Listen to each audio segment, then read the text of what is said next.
పాలిట్ bureau సభ్యులు, ఈరోజు ఇక్కడ ఉన్నటువంటి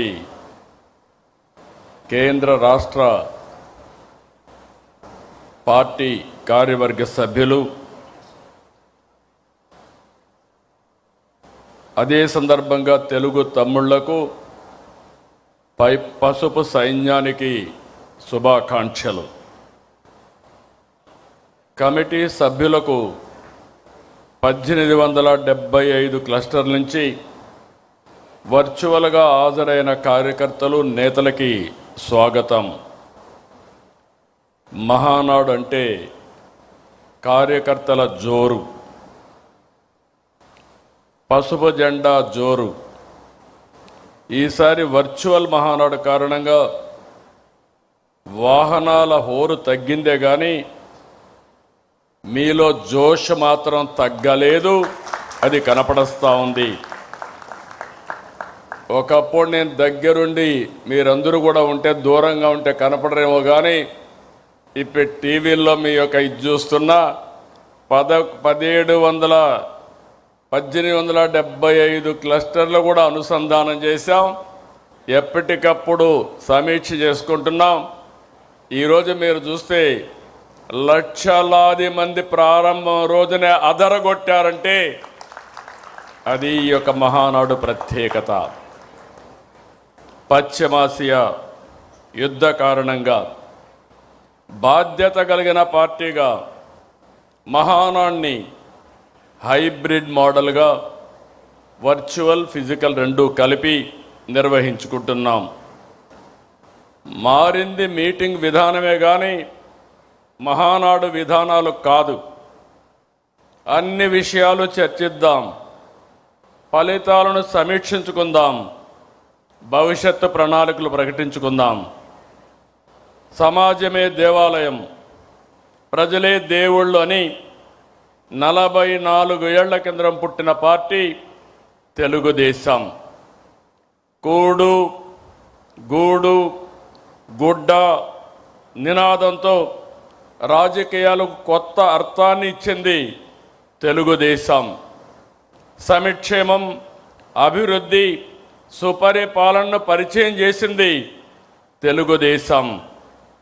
సామాజిక న్యాయం అమలు చేసి జెండర్ ఈక్విటీ కోసం నిరంతరం పోరాడి దేశ రాజకీయాలకు దిక్సూచిగా నిలిచింది తెలుగుదేశం.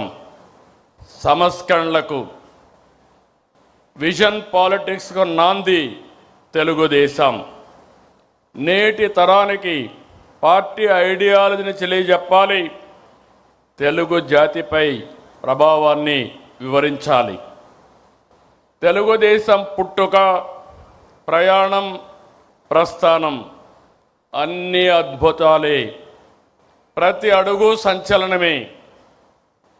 ఆంధ్రప్రదేశ్ అభివృద్ధిని తెలుగుదేశం పార్టీ ఆవిర్భావానికంటే ముందు, తర్వాత అని చూడాలి. దేశ రాజకీయాల్లో ఒక రాష్ట్రంలో లేకపోతే దేశంపై ఇంతలా ప్రభావం చూపించిన మరో ప్రాంతీయ పార్టీ లేదు. ఇది అతిశయోక్తి కాదు.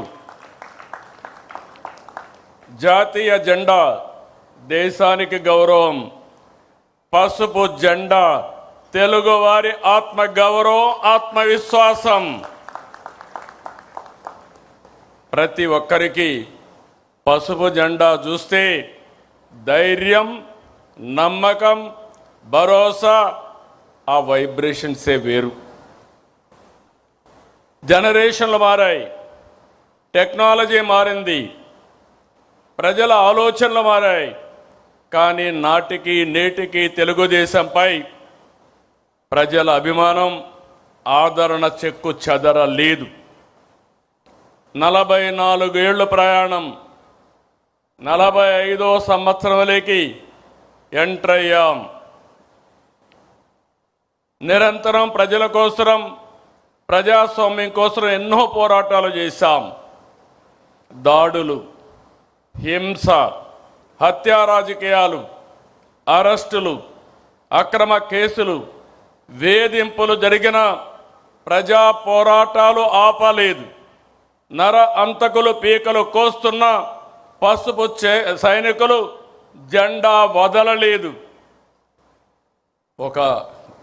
ఓసారి చూస్తే చంద్రయ్య మెడ మీద కత్తి పెట్టి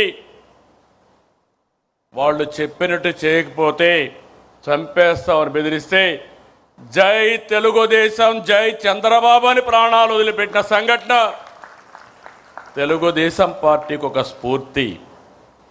ఒక చంద్రయ్య, ఒక జల్లయ్య, నందం సుబ్బయ్య వంటి వందల మంది కార్యకర్తల బలిదానం వలన మనం ఈ అధికారాన్ని సాధించుకున్నాం. ఎవడు ఎదురొచ్చినా మీసం మెలివేసి నిలబడే ధైర్యం మన కార్యకర్తలది. ఎన్టీఆర్ గవర్నమెంట్ని అప్రజాస్వామ్యంగా డిస్మిస్ చేసి అది ఒక చరిత్ర. 30 రోజులు తెలుగుదేశం పార్టీ నాయకులు ఉద్యమ సారథులయ్యారు.